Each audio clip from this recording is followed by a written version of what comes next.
En Viva Piñata hay un espécimen que tiene una apariencia muy intimidante. Aun cuando se domestique de su versión amarga, sigue siendo muy rudas. Esas son las Crowla, por lo que aprendamos cómo conseguirlas. Estás en City Gamer, tu canal de YouTube, donde descubrirás videojuegos increíbles. Por lo que suscríbete para seguir piñateando con esta saga. Comencemos con el video. Como todas las piñatas amargas, cada una representa los diferentes grupos de especímenes. En el caso de las Crowla, plagas de piñatas voladoras y diurnas, las cuales tienen una habilidad de enfermar a las demás, no solo tirando dulces amargos, sino al acercarse a ellas, además de que romperá a las pobres que estén enfermas. No es tan dañina, pero aún así debes de tomar tus precauciones cuando aparece en tu jardín este ente maligno, el cual tiene un pico enorme, tan grande que es la mayor porción de su cuerpo, es aserrado y su lengua es visible. Mientras que su versión amigable es la representación en piñata de los cuervos. Tiene un toque gótico en todo lo que las involucra. Presentan unas plumas en la cabeza como penacho.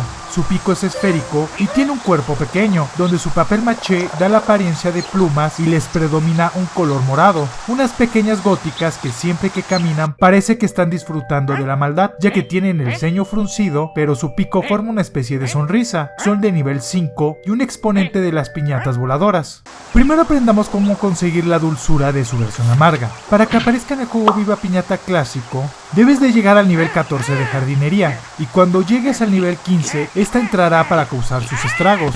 Mientras que en la secuela Viva Piñata Trouble in the Paradise estará su llegada al nivel 17. Y cuando alcances el nivel 19 entrará. Están activas en el día. Es necesario domesticarla ya que afecta directamente a tus especímenes enfermándolos, lo que te costará mucho dinero o muchas visitas de bastardos. Para hacerlas amigables, cada juego tiene sus requisitos. En el primero, debes de colocar una bañera de aves. Esta la compras en la sección de decoración en Costolot. Estará disponible a partir del nivel 10 y cuesta 330 monedas de chocolate. Pero no es todo, también debe de beber medicina. Esta se tunea con Bart a partir de la miel. Cómprala o cultívala con las abejas. Solo espera que la tengas y voilà, será tuya. Mientras que en la secuela, también necesita tomar la medicina, pero en lugar de la bañera de pájaros, debes de colocar una tumba en tu jardín. Se compra igual en Costolot. En la sección de decoración estará en el nivel 20, por lo que tendrás que subir de nivel cuando entre, y cuesta unas 187 monedas de chocolate. Colócala y deja que beba su antídoto y así volverás a esta Crowla amarga en un cuervo dark. Ya con eso tendremos su tótem y jamás aparecerá, a menos que lo desactives. Ahora podemos pasar a su versión amigable. Para que aparezca en las periferias de tu jardín, como todas las piñatas que fueron convertidas en amargas, necesitas tenerla en tu jardín. Es decir, para que llegue debes de tener una Crowla. Si la vendiste se la puedes pedir a la cazadora por un módico precio. Ya con eso la veremos a las afueras. Para que entre a nuestros aposentos y nos visite, es más o menos similar en ambos juegos. En el clásico necesitas tener viviendo 4 Licatoats, la piñata rana. Es muy fácil de conseguir, pero por cualquier aclaración te dejo su video en la tarjeta. Mientras que en Trouble in the Paradise debes de tener 2 Licatoats, además de contar con una bañera de pájaros. En este juego se consigue en Costolot al nivel 28 y cuesta 275 monedas de chocolate.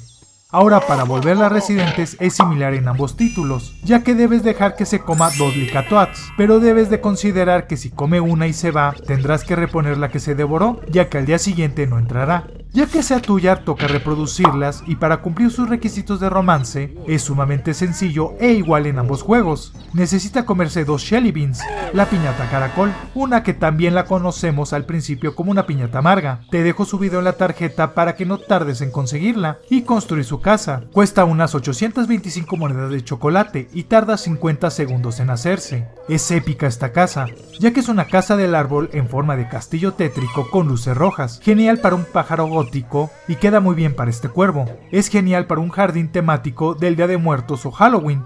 Ya con todo pasaremos a su minijuego. La verdad no identifico la forma que tiene, pero pienso que es un pájaro arrollado, o al menos eso es lo que me imagino. Es complicado si quieres una ruta directa, pero si observas el patrón de los obstáculos, verás un camino sumamente sencillo. Aunque esta piñata se mueve de forma algo errática, solo acostúmbrate y te volverás un maestro en ellas. Después veremos su danza de romance. Dentro de un nido, un cuervo intenta revivir al otro con magia. El otro se levanta, pero tiene los ojos blancos y con un comportamiento de zombie. Aterrada se cubre, pero es mordida para volverse en otro caminante sin conciencia. Todo ambientado con música de terror. es genial y uno de los mejores bailes de romance que ofrece el juego. Si las quieres vender, estas te darán unas 1500 monedas de chocolate. Es algo y compensa lo que inviertes, sobre todo si dominaste su minijuego. Pero hay piñatas más sencillas que te harán la vida más fácil para romper la economía del juego. Se les puede cambiar de color dándoles algunas cosas, es lo mismo en ambos juegos. Si quieres un cuervo de color lila, para verlo un poquito menos oscuro, debe de comer una flor de loto. Esta planta acuática se obtiene al nivel 18. Si quieres que posea un color naranja y se mimetice con las calabazas, le debes de dar una flor de ave del paraíso. Esta se desbloquea al 31. Y para ver un ave azul, el cual cambia muy poco con excepción de su pico, que se nota más la variación, debe de consumir la clásica semilla de campanilla, que la habilitas al nivel 5. Con eso tendrás una bandada de cuervos multicolores listos para sacarle los ojos a cualquiera. En Trouble in the Paradise aprenderá trucos. Para ello debe de comer la flor y la semilla de una mala hierba. Para el primero, si consume la semilla de laurel de San Antonio, al comerla estos harán un clavado al piso donde se les queda atorado en la tierra. Está chistoso. Mientras que el segundo lo aprenden al comer la flor de laurel de San Antonio. Al comerlo, estas invocarán una lápida que sale de la tierra y se postrarán sobre ella. Un ave muy obscura que lo demuestra y que están geniales sus trucos. Como otras piñatas amargas, al volverlas dulces tienen una virtud que nos ayudará. En el caso de las Crowlas, es detener a Dastardos por un tiempo, ese personaje misterioso que se siente atraído por las piñatas moribundas para darles un palazo. Cuando entra en tu jardín y tú mandas una Crowla hacia él, estas bailarán para distraerlo un momento. El problema es que solo funciona cuando tú lo haces, no es automático y tampoco es un efecto muy prolongado, así que es un tanto inútil, pero te da un logro si lo haces. Hay algunas piñatas que la requieren, por ejemplo, ellas mismas son un requisito. Además, en Trouble in the Paradise, las bolchurro, la piñata buitre, requiere de comerse una como parte de sus requisitos de romance. Una piñata gótica que tiene una apariencia muy intimidante, la cual al principio es amarga, esas son las Crowla. Y cómo conseguirlas. Si te gustó el video, deja tu like. Con eso un cuervo se podría parar sobre tu hombro. Demos gracias a los miembros de YouTube, suscriptores en Twitch y Patreons. Con su ayuda podemos continuar con estos proyectos. Ustedes son muy importantes para la comunidad y no nos queda más que agradecerles. En esta parte verán nuestra reseña de Viva Piñata Clásico. Aquí se mostrará el último contenido publicado. Suscríbete para seguir piñateando y pásate a mi canal Sitio Animal, donde aprenderás de fauna y la podamos cuidar. Nos vemos en un próximo video.